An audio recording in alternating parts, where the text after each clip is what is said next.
Hi, I'm Megan. And I'm Jannalise. Our presentation is going to investigate the knowledge question, to what extent should collective tragedy alter cultural identity? The 117th Boston Marathon, one of the world's great sporting events. More than 23,000 started the race, 500,000 spectators along the 26.2-mile course.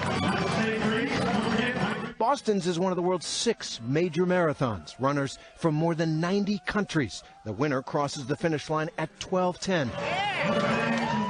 Then, at 2:50 p.m., more than half the runners were through. The first bomb explodes just a few yards from the finish line. In the chaos, listen for the second explosion, just moments later. On April 2013, 2 bombs exploded at the finish line of the 117th annual Boston Marathon. These explosions injured hundreds and killed 3, sparking a spontaneous unity among Americans. Updated leaders of Congress in both parties, and we reaffirmed that on days like this there are no Republicans or Democrats.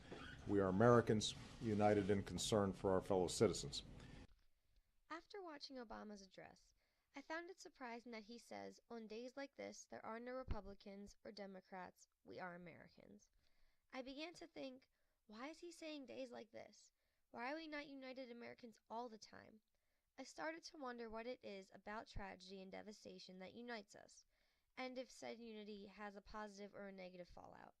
This led me to the question, to what extent should collective tragedy alter cultural identity? Before we go on, let me define a couple of terms. Collective tragedy is a devastating event that affects a multitude of individuals and often imposes infrastructural damage. Cultural identity is how individuals characterize and associate themselves with their culture, as well as one another. So this collective tragedy changed Americans from this to this. This change reminded me of an article we read in Theory of Knowledge entitled, Why Emotion, Not Knowledge, is the Catalyst for Change. The article elaborates on John Cotter's sequence called a see-feel change. This is a 3-step sequence. A person sees something that makes them feel a particular way, and as a result is motivated to change. See-feel change. We see a collective tragedy, we feel angry and confused, we change to become more patriotic. But why do we need to go through this sequence to even feel patriotic? According to Cotter, humans in a time of post-collective tragedy are more influenced by emotion than reason and logic. While emotion, as defined by Daniel Goleman, is a feeling and its distinctive thoughts, psychological and biological states, and a range of propensities to act. But what is it about emotion that trumps reason in situations like this? It is intuition, an emotional gut reaction that allows us to make decisions without the use of reasoning, warranting the use of emotion over logic. Emotion is precisely what can alter cultural identity in the blink of an eye. It is what increases American patriotism time and time again after collective tragedies. Professor of Political Science David Hopkins and Assistant Professor of Psychology Lynn Young, both professors at Boston College, attempt to answer the question, to what extent should collective tragedy alter cultural identity? Through psychology. Citizens tend to respond by expressing more positive feelings about their political leaders and governmental institutions, leading to an increase in national pride, Hopkins said. This is known as the rally, round the flag effect. However, its effects are only temporary, said Hopkins. Leanne Young explains the fallout of the rally round the flag effect. A wave of fear and cynicism also comes with the strong unity and brotherhood portrayed after a collective tragedy. The media had released more information about the terrorists. There emerged backlash towards immigrants and Muslims in the media. Research in social psychology has explored how in-group love can sometimes be linked to out-group hate, especially in cases of conflict, Young said.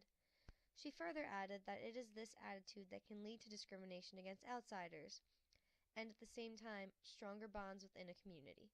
Young's mentioning of the in-group and out-group are principles in Henry Tajfeld's social identity theory, which I learned about in my IB psychology class last year. The theory states that Individuals strive to improve their self-image by trying to enhance their self-esteem based on either personal identity or various social identities. After collective tragedies, the social identity of Americans become one of patriotism.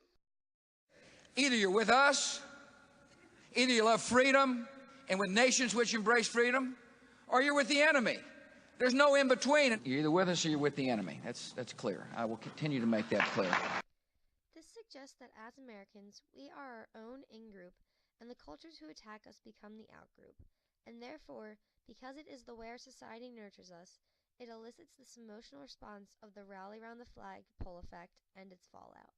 Aside from the swell in patriotism, a common change in cultural identity was mentioned by Young and is the discrimination against outgroups. Across much of the world, Muslim radicals have been behind terrorist attacks such as the attacks in the mall in Kenya, the Volgograd bus suicide bombings in Russia, and perhaps the most infamous of them all, 9/11. Due to this, members of the Muslim community have been stereotyped as terrorists and are often discriminated against. The world failing to confront the true nature of Muslim terrorism. That is the subject of this evening's Talking Points memo over the weekend. Another vicious terror attack, this one in Nairobi, Kenya. Scores of innocent people massacred, gunned down in a shopping mall. This kind of terror activity now a growing industry throughout the world, and there is a reason why. The truth is that Muslim jihadists want to kill Christians and Jews. That's what this is all about. Nothing more. The Muslim jihad believes that infidels do not deserve to live. But you will not hear the leaders of the world say that, including President Obama. They will not tell you what is really going on here. This is simply about murder. And if you are a Christian or a Jew, you are a target. It is clear that al-Qaeda and its affiliates are now going to wage small-time terrorism all over the world. They will burn down Christian churches, attack Jewish synagogues, and if they can, launch another 9/11. But not everyone aligns with O'Reilly. Tariq Salim is president of USC's Muslim Student Association. He says just like last night, he's tired of quick finger pointing at Muslims for terror attacks. If there's some type of evidence, then obviously they have to follow their leads, right? But in general, I think people jump to conclusions when right after the attacks happen. Says anti-Muslim remarks have become accepted in America. Discrimination or remarks that are anti-Muslim have passed what we call the dinner table test in the United States. It's okay to say things about Muslims that one would never think about saying about the Jewish community or Christian community or any other community. I feel like they always jump to that conclusion just because of what happened, obviously what's happened with those people, but I don't know. I think that's probably speculation. Whack job, just independent, isolated person, no large terrorist organizations, probably just one person.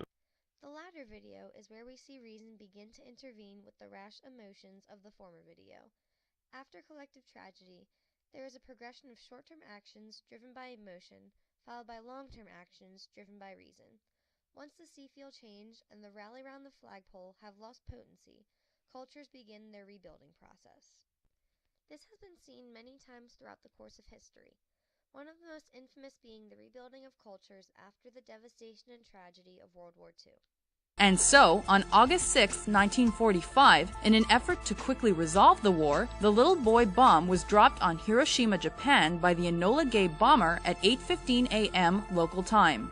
The bomb exploded above the city and caused the destruction of roughly 5 square miles of land. Not only that, but 70,000 people were injured and 70 to 80,000 more were instantly killed. Japan remained steadfast in their refusal to bow to pressure. 3 days after the Hiroshima bombing, the country was still attempting relief efforts when the boxcar bomber dropped the Fat Man bomb on Nagasaki at 11:01 a.m. on August 9th. The bomb missed its intended target, but the explosion above Nagasaki killed between 40 and 75,000 people instantly. While burns and radiation poisoning were immediate health problems caused by the bombs, the effects of both explosions were felt for years to come. But the important thing for reconstruction is the context, and for post-war German cities, the context was one of political and economic instability, material shortages, massive population movements. So all of these things, feed into the context in which reconstruction takes place.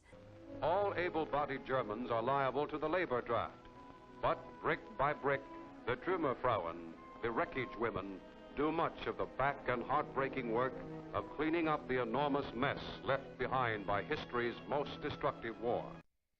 The rebuilding process of both Japan and Germany were not results of rash, emotional actions. They were strategically and logically planned rebuilding efforts, showing us that the long-term actions driven by reason can result in a change in cultural identity for the better. The short-term emotional effects, however, can be the ones to cause the most damage from an ethical standpoint.